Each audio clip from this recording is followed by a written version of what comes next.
قریش میں ایک کام جو حضرت عبد المطلب نے ایک بہت ہی برا طریقہ، بری سنت جو کعبے میں رائج تھی، کعبہ تو معبد تھا شروع سے، حج ہوتا تھا، طواف ہوتا تھا، جاہلیت کا طواف ہوتا تھا، جاہلیت کا حج۔ یہ حج ضروری ہے آگاہ ہونا مسلمانوں کو، اسلام کا حج، دین کا حج اور قرآنی تعلیمات کا حج اور جاہلیت کا حج، اس میں سمجھ میں آئے تو آپ صحیح حج کر سکیں گے۔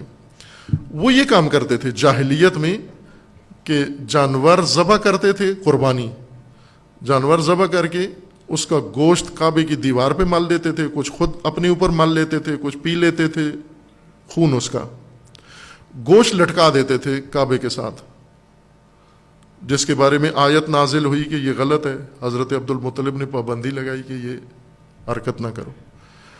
دوسرا کام یہ تھا کہ یہ ننگے ہو کر طواف کرتے تھے، کپڑے اتار کے۔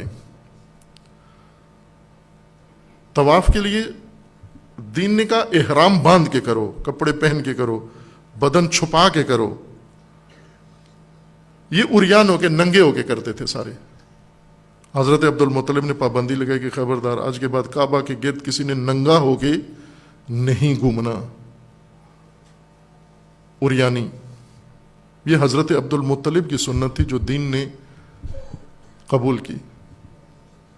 ننگے ہو کے کون سی عبادت ہوتی ہے؟ ننگا ہونا خود ایک عیب ہے۔ کسی بھی دین نے کوئی کام ایسا آپ کے لیے نہیں رکھا جس میں آپ کو ننگا ہونا پڑے۔ دین ننگ چھپاتا ہے، ننگا نہیں کرتا انسان کو۔ کوئی عبادت، خواہ وہ حج ہو، وہ زیارت ہو، وہ عزاداری ہو، وہ مجلس ہو، کوئی دینی فریضہ، کوئی دینی ذمہ داری، مثلا آپ نے جہاد کرنا ہے، ننگے ہو کے جہاد کریں۔ آپ نے نماز پڑھنی ہے، نعوذ باللہ ننگے ہو کے نماز پڑھیں۔ حج کرنا ہے، ننگے ہو کے نماز پڑھ حج کریں۔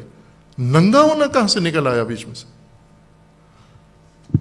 یہ جاہلیت کی سنت تھی جو حضرت عبد المطلب نے ختم کی، پابندی لگائی اس کے اوپر، اور وہ مانتے تھے حضرت عبد المطلب کی بات۔ آج رہبر مسلمین مسلمانوں کو، متدینین کو کوئی بات بتاتے ہیں وہ نہیں مانتے۔ وہ جاہلی تھے، حضرت عبد المطلب ان کے لیڈر تھے، وہ اس کی بات مانتے تھے۔ پابندی لگا دی کہ خبردار کوئی ننگا ہو گیا یہ کام نہیں کرے گا، اور رک گیا وہ کام۔ اور دین نے بھی اس کے اوپر پابندی لگائی کہ خبردار حج میں کوئی ننگا نہیں ہوگا۔ ننگا ہونا ایک بے شرمی ہے، اور چونکہ یہ بے شرمی عمومی ہو گئی ہے لہذا کسی کو دیکھ کر کوئی احساس نہیں ہوتا۔ نہ ہو عزیزان، گھر کے اندر اپنی اولاد کے سامنے ننگے نہ ہو، نہ ہو ننگے، بچوں کے سامنے ننگے نہ ہو۔ یہ گرمی لگتی ہے سب اتار دیتے ہو، بچے بھی گھر میں ہیں، بیٹیاں گھر میں ہیں، بیٹے گھر میں، یہیں سے بے حیائی گھر کے اندر متعارف کروا رہے ہو آپ۔ باپ ننگا ہو رہا ہے، ماں نامناسب لباس پہن رہی ہے، تو بچہ بے حیا ہی ہونا ہے پھر اس نے۔ یہ کہاں سے پردہ سیکھے گا؟ حیا سیکھو، حیا۔ لباس، اللہ تعالیٰ نے انسان کے جو نعمتیں قرآن میں گنوائی ہیں ان میں لباس ہے۔ کپڑے نہ، لباس۔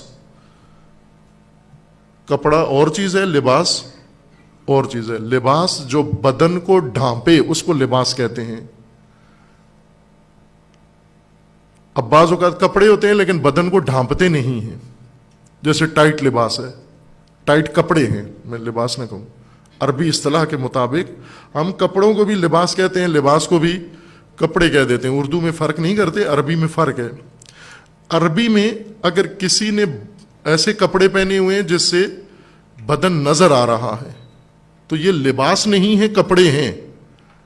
باریک پہن لیتے ہیں نا عورتیں مرد، یہ کپڑے ہیں، یہ لباس نہیں ہے آپ نے۔ اور اگر ٹائٹ، اتنا ٹائٹ پہنے، کسا ہوا پورے بدن کے اوپر جیسے جراب کی طرح، بالکل اندام جس نے، اور اگر انسان نے کوئی کپڑے نہ پہنے ہو تو بدن اتنا نمایاں نہیں ہوتا، لیکن ٹائٹ کپڑے پہن لے تو اور زیادہ نمایاں ہو جاتا ہے، برملا ہو جاتا ہے۔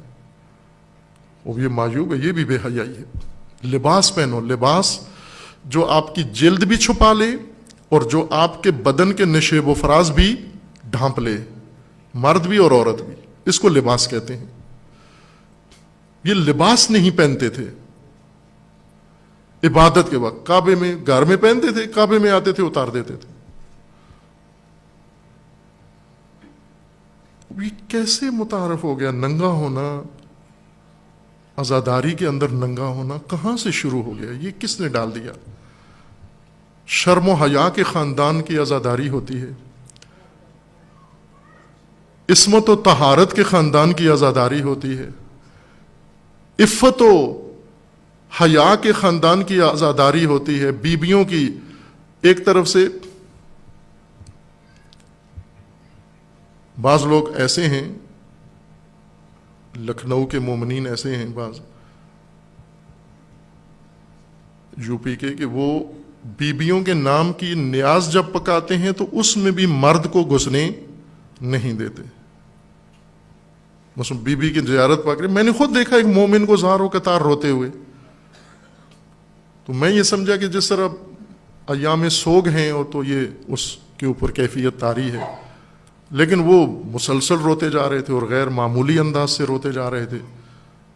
تو پھر میں نے پوچھا ان سے کہ بھئی کوئی خاص وجہ ہے آپ رو رہے ہیں؟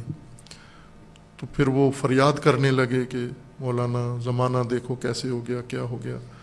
آخر رو رو کے پھر بتایا انہوں نے کہ میں کیوں رو رہا ہوں۔ کہا کہ ہم نے ادھر بی بی کی نیاز پکانا شروع کی ہے، کناتیں لگائی ہیں، شامیانے لگائی ہیں، اور یہ مرد بیچ میں سے گھس رہے ہیں۔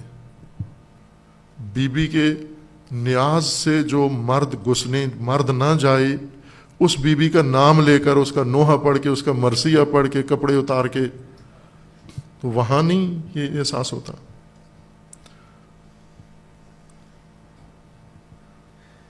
یہ تو وہ عظیم نام ہے کہ یہ نام آتے ہی انسان، آپ دیکھیں نا، یہ خواتین بے حجاب و بد حجاب خواتین عموماً جب کسی مزار مسجد کے قریب یا کسی مذہبی آدمی کے پاس آتی ہیں تو دوپٹہ گلے سے اٹھا کے سر پہ ڈال لیتی ہیں۔ ایک ادب ہے، یہ اچھا کام کرتی ہیں۔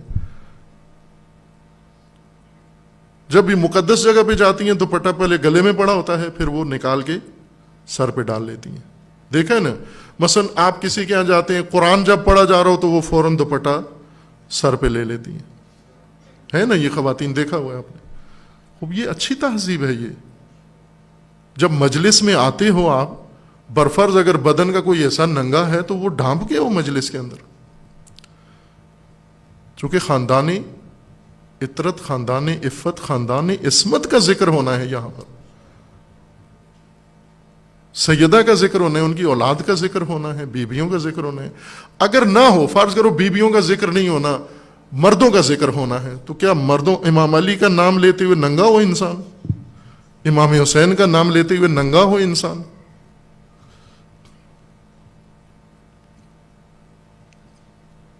یہ حضرت عبد المطلب نے یہ سنت ڈالی اور دین نے قبول کی۔ ننگا ہونا مرد و عورت کے لیے کسی جگہ بھی جائز نہیں ہے۔ صرف ایک جگہ پر اپنا بدن دکھا سکتے ہیں میاں بیوی ایک دوسرے کو، بس۔